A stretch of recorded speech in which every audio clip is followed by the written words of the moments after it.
저희는 지난 한 달간 감사라는 이제 평안의 통로 감사라는 주제로 은혜의 여정을 걸어왔습니다. 10월 달에 풍성함, 감사의 통로 풍성함이라는 그 은혜 때문에 또 감사가 풍성함으로 찾아왔던 것도 사실이죠. 근데 저희가 감사가 회복될 때 평안도 회복되고, 그리고 평안이 무너지면, 감사가 무너지면 평안도 무너진다라는 것들을 배워왔습니다.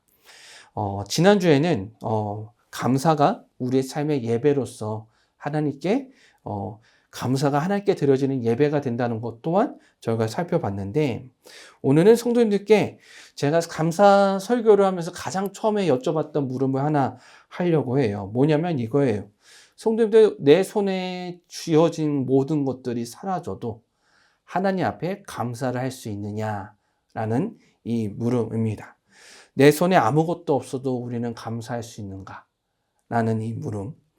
세상 사람들이 이렇게 이야기합니다. 어떻게 이야기하냐면, 곳간에서 인심난다. 뭐라고 하냐면, 조건이 있어야 감사도 하고, 내가 있어야지 감사를 하지. 라고 이야기를 합니다. 그래서 세상 사람들에게 있어서 빈손으로 하는 감사. 내가 아무것도 받지 못해도 감사하다라고 말을 하는 거지, 사실 세상 사람들에게는 말도 안 되고, 이상해 보이고, 어떻게 보면 세상의 이치와 맞지 않는 사람 같아 보입니다. 그런데 오늘 하박국 선지자를 보면 이렇게 얘기해요. 불가능한 감사에 대해서 도전을 하죠. 이 하박국 선지자가 처한 상황은 이거예요. 전쟁, 그리고 공포, 그리고 경제적인 파산. 그 앞에서 어떻게 감사를 할 수 있는가, 그거를 좀 찾아가 보고자 하는데, 성도님들 찬송가 제가 이 분을 이야기 드린 적이 없었던 것 같긴 한데, 찬송가 66장에 보면 다 감사드리세라는 찬송가가 있습니다. 아시는지 모르겠지만 이 찬송가가 지어지던 때는 언제냐면 1600년대거든요. 그때가 언제냐면 30년 전쟁으로 엄청 이제 힘들 때입니다. 근데 이 곡을 지은 사람이 누구냐 하면 마르틴 링카르트라는 목사님이 지으셨어요. 이제 이분은 독일에서 목회를 하셨는데 30년 전쟁이 치러졌던 아일렌부르크라는 곳에서 이제 목회를 했습니다.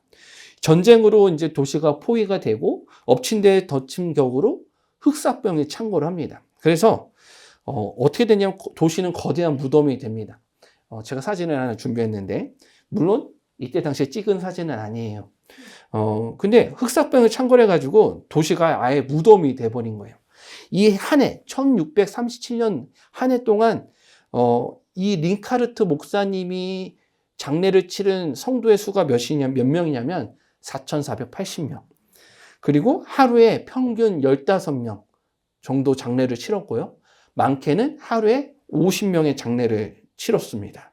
그러니까 하루 종일 장례를 치르고 저녁에 오면 탈진해서 쓰러지는 거예요. 근데 심지어 어떤 일이 있었느냐, 그해 5월에 아내가 흑사병으로 죽게 됩니다. 그래가지고 아내조차도 그럼 떠나보내고 슬퍼하고 본인의 손으로 장례를 치르는 것이죠. 성도님들 한번 상상을 해보세요.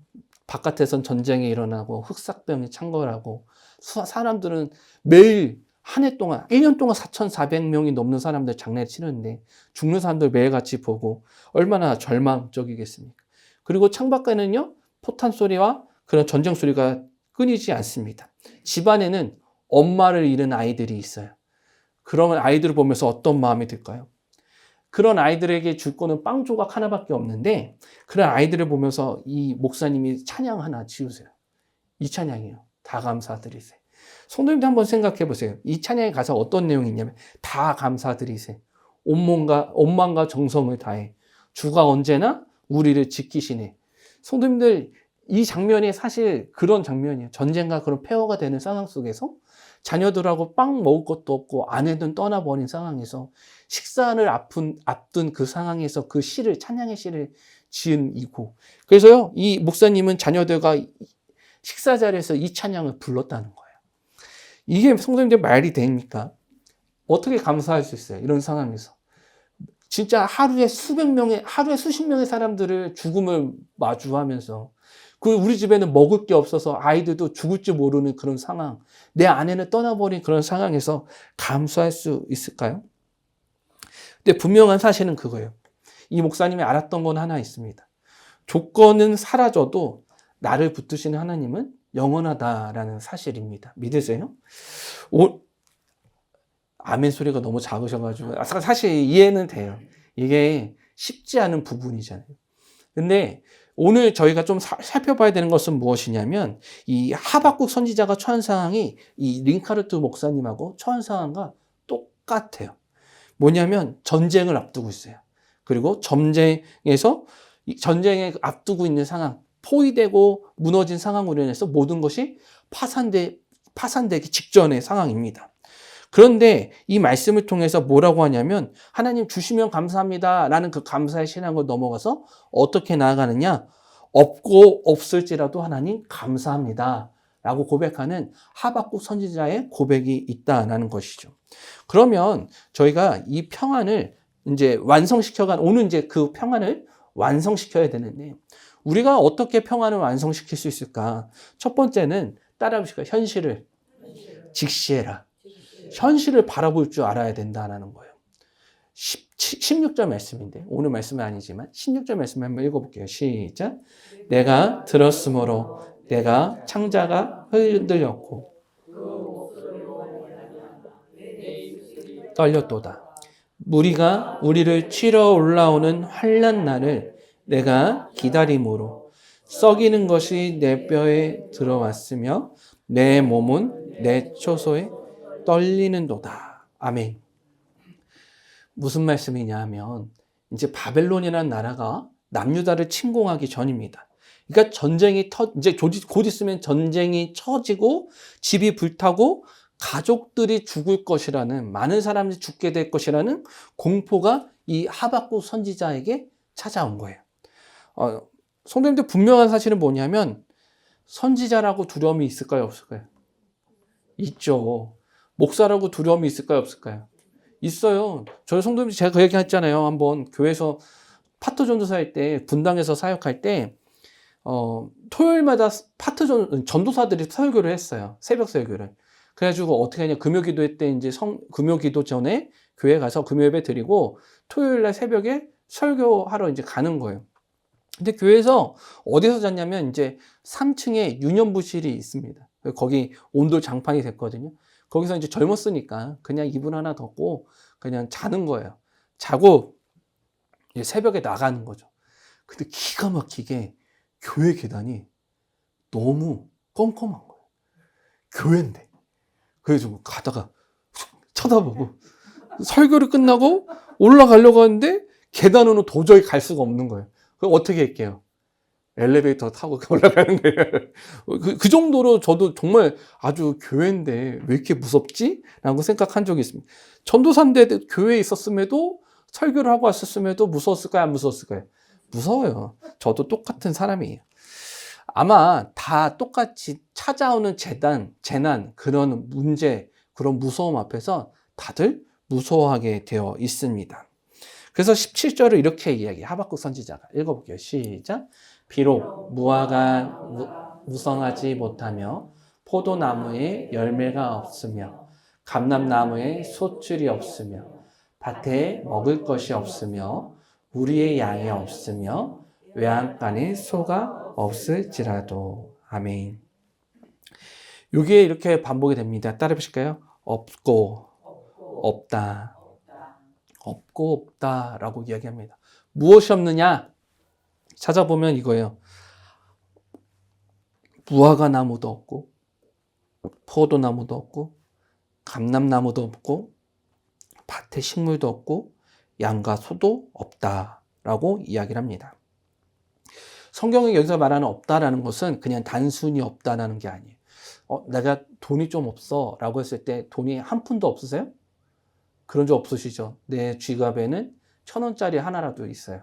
근데 성경에서 말하는 여기서 없다라는 뜻은 아무것도 없다라는 거예요. 그러니까 무화과 나무 번영, 내가 발전하고 내가 발전할 수 있는 그런 번영을 상징하고, 포도나무는 그거요. 기쁨, 축제. 그런 축제 자리에 항상 포도주가 들어갔기 때문이죠. 감람나무 뭐예요? 사람들이 일반인들이 쓰는 그런 기름, 뭐 전을 부칠 때 사용했던 그런 기름뿐만이 아니라 그런 성전에 불을 밝힐 때 쓰는 게 올리브 기름이었거든요. 감람나무 기름 이런 것들이 없다라는 거예요. 밭에 식물과 양과 소도 없다. 먹을 것도 없다라는 뜻을 가지고 있죠. 무슨 말이냐면 아주 저주받은 상황을 이야기합니다. 성경에서 말하는 저주. 신명기 28장에는 언약의 저주라고 이야기하거든요. 하나님의 말씀을 지키지 않으면 너네가 이런 저주받은 삶을 살게 될 것이다 라는 그런 약속이, 언약이 있어요. 근데 그것이 중요한 게 아니라 이 사람들은 내가 신명기 28장과 같은 그런 저주받은 삶을 살아가는구나 라는 생각을 할 정도로 아주 밑바닥의 삶을 살아가고 있다는 거. 지금 하박국 선지자도 그런 삶을 느끼고 있어요. 단순히 어렵다, 단순히 경제가 어렵다, 단순히 내 상황이 어렵다 이런 수준이 아니라 어떤 수준이냐면 하나님께서 나를 치셨구나, 나를 버리셨구나 라고 생각할 수밖에 없는 그런 위기감이 이 하박국 선지자와 이스라엘 가운데 찾아왔다는 거예요. 그리고 제가 오늘 사실 이 말씀을 하면서 찬양을 부탁드릴까 하다가 말았는데 무화과 나뭇잎이 없으며 아주 신나는 찬양이잖아요. 근데 성도님들 무화과 나뭇잎이 없다라는 뜻은 제가 지난번에 한번 무화과 나무 설교 기억이 나세요? 무화과 나무는 뭐부터 하냐면 꽃이 열매인 거예요. 꽃이 먼저 펴야 해요. 그래야지 열매가 납니다. 근데 무화과 나무잎에 열매가 없다는 것은 뭐냐면 시작도 하지 못하는 그런 버려져야 마땅한 나무가 어떤 나무? 무화과 나무인 거예요. 근데 무화과 나무가 무성하지 못하다는 이 말은 결국 그 열매도 맺지 못하고 실패한 사람을 지금 의미하고 있다라는 거죠. 그래서 우리 찬양을 되게 신나게 하잖아요. 무화과 나뭇잎이 마르고 그런데 이 찬양의 이 성경의 가사는 사실 굉장히 서글픈 현실을 이야기하고 있습니다. 그래서 꽃을 피지 못하는 그런 안타까운 현실을 이야기하고 있죠. 근데 제가 성도님들께 함께 묻고 싶은 게 있어요. 꽃을 피지 못한다고 생명이 끝났을까? 물론 예수님께서는 그 무화과 나무를 저주하셨고 그 무화과 나무가 죽었지만 사실 하박국에서는 원하는 게 좀 달라요. 뭐냐면 열매 맺 꽃을 피지 못한다고 해서 과연 우리의 인생은 망가진 인생일까요? 집중하고 계셔서 지금 말씀 안 하시는 거죠? 중국에 대나무가 있어요. 이 대나무의 이름은 모소 대나무라고 합니다. 그러니까 이 대나무는요, 어떻게 키우냐면 농부가 씨를 뿌립니다. 그리고 열심히 가꿔요. 그러면 어떻게 되냐면 아무리 물을 줘도 아무리 좋은 비료 같은 걸 써도 4년 동안은 자라지 않는데 4년 동안은 절대로 올라가지 않는다고 합니다. 그래서 4년 동안 보면 저희가 이런 생각을 했어요. 겉으로 보면 완전한 실패처럼 보여요. 4년이나 지났으니까. 근데 5년째 지나면 이렇게 손가락만한 죽순이 자라기 시작합니다. 여기 나온 사진처럼요. 그때부터 어떻게 바뀌냐면 하루 동안 몇 센치가 자라요? 30cm씩 자라요. 그래가지고 이렇게 바뀝니다. 6주 만에 이렇게 자라요. 6주 만에 이렇게 바뀌게 되는 게 중국 모소 대나무라고 합니다. 아주 굉장하죠. 제가 성도님께 묻고 싶은 건 이거예요. 대나무는 죽어 있는 거예요? 꽃을 피지 못했잖아요. 근데 죽어 있는 걸까요? 아니죠. 4년 동안 뭐 하고 있었을까요? 이 거대한 15m 나는 높이를 버티기 위해서 그 안에 무엇을 내리는 걸까요? 뿌리를 내리는 거예요. 뿌리를 내려서 내가 5년째 되던 애 쭉쭉쭉 자라기 위해서 그렇게 뿌리를 내리는 거죠. 하박국은요, 지금 그 없음의 시간을 견디고 있는 거예요. 대나무가 자라지 못하는 것 같은 그 4년의 시간, 그 시간을 견디고 있는 것입니다. 근데 그 하박국은요, 그 없음의 시간을 견디면서 어떻게 하냐면 하나님께서 언제 다 채워주실 거야 라고 현실을 회피하지 않았어요. 오로지 그냥 내 손에는 아무것도 없습니다 라는 그런 현실적인 고백을 하나님 앞에 하는 거예요. 하나님, 저는 없어요. 무화과 나무도 없고요, 포도나무도 없고 감람나무도 없어요. 저희가 양과 소도 없고요. 아무것도 없어요. 라고 하박국이 고백하는 거예요. 성숙한 신앙이란 무엇이냐? 따라볼까요? 현실을 부정하지 않는 것이다. 하나님의 역사가 나타나는 것은요, 우리가 나타난다고 했을 때 그 역사는 어디서부터 시작하냐면 현실에서 시작합니다. 믿으세요? 우리가 이 현실을 알지 못하면 그 역사는 나타날 수가 없는 거예요. 왜냐하면 이거예요. 하나님께서 나를 인도하셔. 나의 현실은 지금 바닷가 같은데 항상 하나님이 나를 인도하시고 있어. 그 믿음이 잘못됐다는 게 아니라 현실을 직시하는 믿음이 없이 하나님이 인도하신다는 생각하게 된다면 감사할 수 없어요. 왜냐하면 이 바닷가 같은 현실에서 인도하신 것에 대해 감사를 해야 되는데 항상 나는 하나님께서 인도하시는 그런 높은 상황을 유지하다 보면 우리에게 그 감사가 사그라들 수가 있는 거예요. 현실을 직시한다는 것은 이런 거예요. 성숙한 신앙은 현실을 부정하는 것이 아니라 아프다고 인정을 해야지 하나님께서 그 도려내시고 고치시는 역사를 마주하게 되는 것이죠. 혹시 성도님들 가운데 저에게도 마찬가지 꽃이 피지 않았다라고 생각하시는 것들이 있습니까? 그렇다면 실패한 것이 아니라는 것을 기억하십시오. 단단히 뿌리 내리고 있는 거예요. 믿으세요? 우리 예람자매, 수람자매도 마찬가지. 아멘? 네. 두 번째, 우리가 평안을 어떻게 완성시켜 나갈까? 따라해 보실까요? 하나님을 선택하자. 두 가지를 말씀을 드릴 거예요. 자, 17절과 18절은 17절, 사람들이 저희가 신학생 때 이제 그런 이야기 많이 했어요. 무화과 나뭇잎이 마르고를 왜 이렇게 신나게 지었을까? 생각해 보면 사실 17절은 되게 절명적인 이야기거든요. 근데 18절은 굉장히 극적인 이야기로 바뀌어요. 그러니까 17절과 18절은 너무 갑자기 확 바뀌어 버리는 것. 그것 때문에 되게 신나는 찬양으로 나오지 않았냐? 말한 이런 이야기를 한 적이 있는데 17절에서 나오는 것은 어떤 얘기냐? 없고 없다. 이 말밖에 없어요. 없고 없어. 라고 이야기를 하는데 18절을 한번 보실까요? 18절 말씀 한번 읽어볼게요. 시작. 나는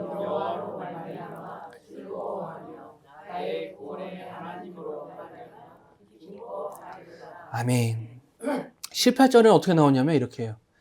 나는 구원의 하나님으로 말미암아 기뻐한다. 나는 여호와로 말미암아 즐거워한다. 이렇게 얘기하죠.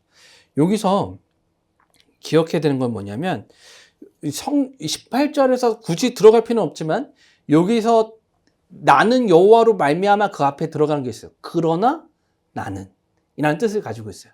그러니까 이 원문대로 보자면 이거예요. 그러나 나는 여호와로 말미암아 즐거워할 것이다. 그러나 나는 구원의 하나님을 말미암아 기뻐할 것이다. 라고 이야기를 하는 거예요.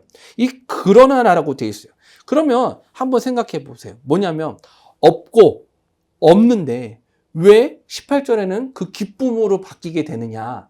17절과 18절의 차이가 어떻게 바뀌느냐 좀 살펴본다면 첫 번째 따라볼까요? 주권이 달라요. 17절에 있어서 내가 없고 없다라고 말한 것의 그 주권은 어디 있느냐? 따라보실까요? 나의 상황과 환경. 네. 하박국 선지자가 17절에서 말하는 것은 이거예요. 뭐냐면 내가 없는 것, 내 상황과 환경이 없는 것들을 이야기해요.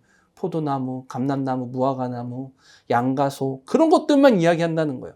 근데 18절에 바뀌어요. 그 주권이 무엇으로 바뀌냐면 주어가 바뀌는 거죠. 나로 바뀌어요. 나는 이렇게 바뀌잖아요. 그러니까 환경이 나를 배신했고 무화과가 나를 배신했고 실망시켰고 그리고 그런 모든 것이 나에게 없을지라도 그러나 나는 하나님의 환경에 무릎 꿇지 않고 하나님을 선택하겠다라는 것이 18절의 고백이에요. 이 두 구절에 이런 뜻을 가지고 있어요. 신앙은요 환경에 끌려다니는 것이 아닙니다. 믿으시죠? 환경을 뚫고 그 믿음을 굳건히 세우는 것이 신앙이에요. 그럴 수 있는 저와 성도님들 되시길 바랍니다.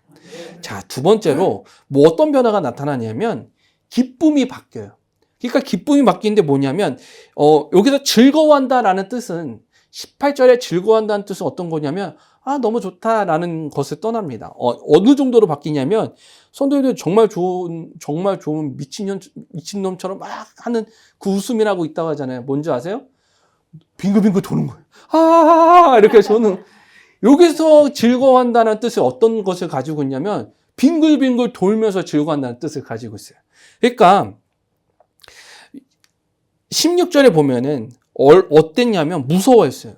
무엇을 무서워했냐면 상황과 환경, 그런 전쟁을 앞두고 아무것도 없는 것에 대해서 두려워했다면 어떻게 되냐면 18절에는 이렇게 빙글빙글 도는 거예요. 이렇게 해서 제가 지금 마이크만 요거 줄만 없었으면 진짜 돌았어요.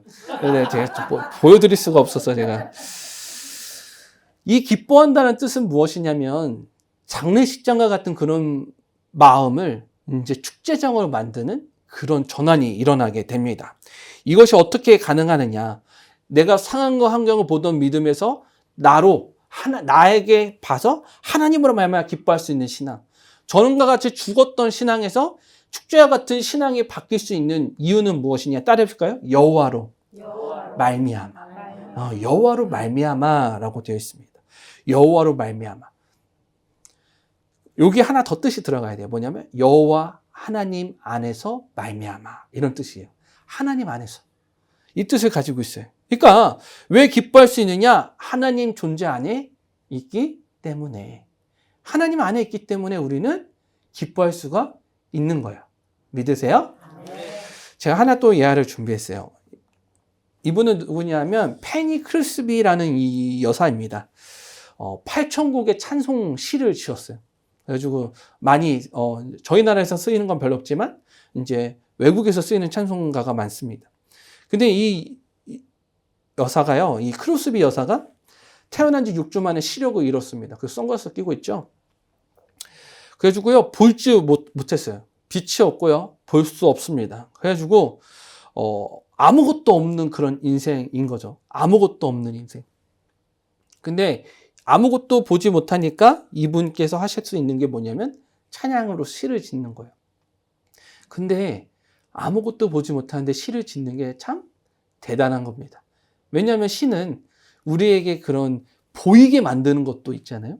그런데 그거를 시를 만들어서 찬송가를 만드신 거예요. 근데 어떤 분이 이렇게 얘기를 했어요. 찬송 시를 8,000개나 넘게 만드는 그 시인을 보면서 여사님, 혹시 그 시를 만드셨는데, 그렇게 많이 지으셨는데, 인생이 하나님이 원망스럽지 않으셨습니까? 라고 이렇게 물어봤어요. 그랬더니 이분이 이렇게 얘기를 합니다. 어떻게 이야기하냐면, 이렇게 얘기해요. 아니요, 만약 제가 태어날 때 하나님께 소원을 말할 수 있었다면, 저는 맹인으로 태어나게 해달라고 기도했을 것입니다. 왜냐하면 제가 천국에 가서 눈을 떴을 때, 제 눈에 가장 보게 될 얼굴이 세상에 그 어떤 것도 섞이지 않은 나의 구주 예수님이 얼굴이길 원하기 때문에 이 말도 안 되는 이런 말을 해요. 진짜 저는 사실 대단했어요. 대단하구나. 이런 말을 하는구나. 이분의 이 여사님에게 있어서 실명은 사실 없음의 결핍의 문제가 아니었습니다. 어떤 것이었냐면 이 여사님에게 있어서 이 실명, 보이지 않는 것은 하나님을 올바로 바라보게 하는 축복의 통로였다는 거예요. 말이 되시나요? 말이 안 되죠. 이 여사님에게 있어서 제가 여사님이라 해서 좀 그렇긴 한데 크루스비 여사에게 있어서 이 상황을 바꿀 수 없었지만 이 분에게 있어서 상황을 해석하는 것을 바꾸는 역사가 여기서 나타나는 거예요. 아무것도 안 보이는데 그것을 자신의 은혜로, 자신의 신앙으로 고백하는 역사. 감사는요, 감정이 아니에요. 절대로. 내가 좋아서 감사하다 라는 것을 끝나는 게 아니에요. 감사는 해석하는 거예요. 어떻게 해석하냐면 없어서 불행하다라는 해석을 갖는 것이 아니라 없지만 하나님이 계시니까 행복하다.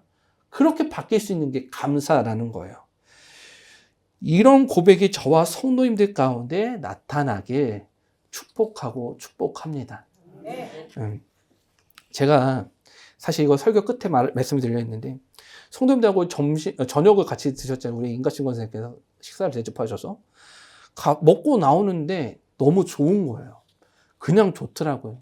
성도님들하고 이렇게 한마디 더 하는 것도 좋고, 그냥 우스갯소리 하는 것도 좋고, 이점순 권사님 물 안 갖다 놓으셔서 제가 금요설교 망했다고 하면서 이렇게 장난치는 것도 좋고, 그냥 좋은 거예요. 그게 왜 좋냐 하면, 제가 물 안 갖다 놓으셨다고 얘기하는 거 아닌 거 아시죠? 제가 다 좋았다라는 거 말씀을 드리는 거예요. 근데, 왜 좋은가 생각해보면 사실 성도님들 생각해보세요. 저희 성도님들, 저희 교회가 자립하지 못한 교회는 맞잖아요. 자립하지 못한 교회는 맞는데, 성도님들과 함께 없어 보일지라도, 작아 보일지라도, 성도님들과 같이 밥 한 숟갈 같이 먹으면서 수다 떠들면서 김장을 더 했으니 내년에는 한 상자만 더 하시죠. 그렇게 말이라도 할 수 있는 게 얼마나 감사한 겁니까? 그게 저에게 있어서 감사한 거더라고요. 누군가가 저를 보면서 되게 서곡교회 목사님 되게 뭐랄까 미자립 교회고 되게 젊으신 분이지만 오전에 일도 하는 그런 목사님으로 생각할 수 있지만 저는 그 시간에 성도님들과 함께 그렇게 삶을 나누고 신앙을 나누는 게 저에게 있어서 너무 감사하더라고요. 이게 저뿐만이 아니라 성도님들에게도 동일하게 나타나는 감사가 되길 소망합니다. 그러면 우리가 이렇게 믿음으로 감사를 선택하게 될 때 어떤 결과를 가져오느냐? 19절에 이렇게 이야기하고 있어요. 저같이 한번 읽어볼게요. 시작. 주 여호와는 나의 힘이시라. 나의 발을 사슴과 같게 하사 나를 나의 높은 곳으로 다니게 하시리라. 이 노래는 지휘하는 사람을 위하여 내 수금에 맞춘 것이니라. 아멘. 하나님은요, 그렇게 믿음으로 감사를 할 때 절대로 그 하박국에게 쌀가마니를 주거나 적군을 없애지 않으셨습니다. 절대로요. 상황은 변함없이 전쟁 직전이에요. 없고 없는 상황이에요. 그 대신 하나님께서 하시는 건 무엇이냐? 따라합시다. 존재를 변화시킨다. 존재를 변화시키는 거예요. 존재를 변화시킨다. 우리가 그렇게 없고 없어야 하나님 저 정말 절망적인 상황이에요. 라고 말할 때 하나님은 그 존재를 변화시키는 역사가 나타납니다. 제가 요즘에 예능 같은 것들이 재미가 없고 오히려 뉴스가 더 관심이 있고 볼 게 없을 때 뉴스도 안 하고 제가 그렇다고 TV를 잘 보는 건 아닌데 TV를 가끔 켜다 보면 볼 거 없을 때 우연치 않게 보는 게 있어요. 뭐냐면 동물의 왕국 같은 거 좋아해요. 그런 거 재밌더라고요. 막 유튜브도 보다가 동물 이야기 보면 너무 재밌더라고요. 근데 이제 어떤 걸 보냐면 이제 사냥이나 사슴들이 이제 절벽위를 거침없이 뛰어다닙니다. 와, 제가 AI가 만든 영상인 줄 모르고 누가 그 사냥에다 카메라를 달아놓은 줄 알고 그 사냥의 절벽을 뛰어다니는 영상을 누가 AI로 만들어서 올린 거 있거든요. 야, 사냥이 이렇게 뛰어다니는구나. 제가 깜짝 놀랐었는데 그 이 사냥에 있어서 바위 틈 사이를 다닐 수 있는 이유가 있다고 합니다. 뭐냐면 좁고 미끄러운 바위 틈을 다닐 수 있는 아주 이렇게 접지할 수 있는 능력이 탁월하대요. 그래서 수직 암벽을 뛰어다니는 아주 뒷다리 근육이 또 있어가지고 절벽 같은 데를 아주 잘 뛰어다닌대요. 근데 이 사슴에게 있어서 험한 바위산 있잖아요. 아무리 높아 보이는 바위산은 사슴들에게 있어서 장애물일까요? 절대 아니에요. 어떤 곳이 되냐? 제가 이거는 실제예요. 제가 쇼츠로 보여드리다가 보이시는지 안 보이시는지 모르겠지만 보여요? 보이세요? 잘 보이시죠? 밑에 뭐가 있어요? 사슴들이 있죠? 네, 그 위에 뭐가 있는지 아세요? 들개가 있어요. 쟤 잡아먹으려고 계속 한 거예요. 근데 못 다가가요. 왜 못 다가가는지 아세요? 들개가 다가가면 자기가 떨어질 것 같으니까 갔다가 다시 뒤로 가요. 그리고 갔다가 다시 뒤로 갑니다. 밑에 그 바위 밑에는 수많은 또 들개들이 있습니다. 엄청 뛰어대요. 근데 저기까지 올라올 수가 없어요. 네. 저기에 이제 저렇게 있으니까 사슴에게 있어서 저 바위산과 같은 산은 무엇이 되느냐? 따라해 보실까요? 피난처. 저거 보면 깜짝 놀랐어요, 진짜. 야, 어떻게 저렇게 험난한 곳이 저들에게 피난처가 될 수 있지? 그런 생각을 하는 거예요. 그러니까 이 험해 보이는 저 바위산일지라도 저들에게는 피난처가 되어버리는 것이죠. 우린 기도할 때 이렇게 기도해요. 하나님, 험한 삶 좀 없애주세요. 저도 그렇게 기도합니다. 하나님 뭐 이것 좀 해결해 주세요. 저것 좀 해결해 주세요. 평탄한 길만 걷게 해주세요. 이렇게 기도 저희는 하셨거든요. 근데 하나님께서 원하시는 그 기도의 차원은 더 높습니다. 하나님께서는 산을 없애는 대신에 우리의 발을 사슴처럼 강하게 만드신다는 거예요. 그 강한, 그 위험해 보이는 바위산일지라도 그것을 안전하게 피난처로 걸어가게 만드는 분이 하나님이시라는 거죠. 그래서 그 고난의 산을 피하는 것이 아니라 밟고 올라서게 해주세요. 미끄러지지 않고 지나가게 하시는 이가 하나님이시라는 사실이에요. 여기서 이제 높은 곳, 여기 19절에 보면 높은 곳이라고 하는 것은 결국 무엇을 의미하냐? 적들이 접근할 수 없는 안전한 곳을 의미합니다. 이것이 평안의 완성이에요. 우리가 없고 없을지라도 그것에서 우리가 두려워하기보다는 여호와로 말미암아 하나님 안에서 여호와로 말미암아 기뻐하게 될 때 우리는 그렇게 위험해 보이는 산일지라도 바위일지라도 하나님의 인도하심 가운데서 걸어 나갈 수 있는 그런 신앙인들이 될 줄 믿습니다. 이것이 세상이 감당하지 못할 평안이 되는 것이죠. 이제 말씀을 마칠게요. 이제 11월 감사 시리즈를 마무리하면서 하나님은 우리에게 묻고 싶어요. 뭐냐면 이거죠. 나를 사랑하는 이유가 무엇이냐? 너에게 주어진 그런 무화과 때문이니, 포도 때문이니, 감람나무 때문이니, 아니면 하나님이라는 존재, 나라는 존재 하나만으로도 나에게 감사할 수 있냐라고 물어보는 것이죠. 혹시 우리가 그러지 못했다면, 우리가 그런 계산하는 것 때문에, 나에게 주어진 것 때문에 하나님 앞에 감사했던 신앙이 있다면, 한번 이제 우리의 빈손을 한번 내어 보시죠. 하나님 아무것도 없어서 감사합니다. 없고 없어서 감사합니다. 라고 고백할 수 있는 저와 우리 성도님들 되시길 바랍니다. 하나만 기억하세요. 뭐냐면, 그럴지라도 나는 하나님을 기뻐합니다. 하나님을 즐거워합니다. 그렇게 고백하게 될 때 우리는 우리의 발이 사슴처럼 그곳을 지나갈 수 있다는 것을 기억할 수 있는 저와 우리 성도님들 되시길 바랍니다. 기도하시겠습니다.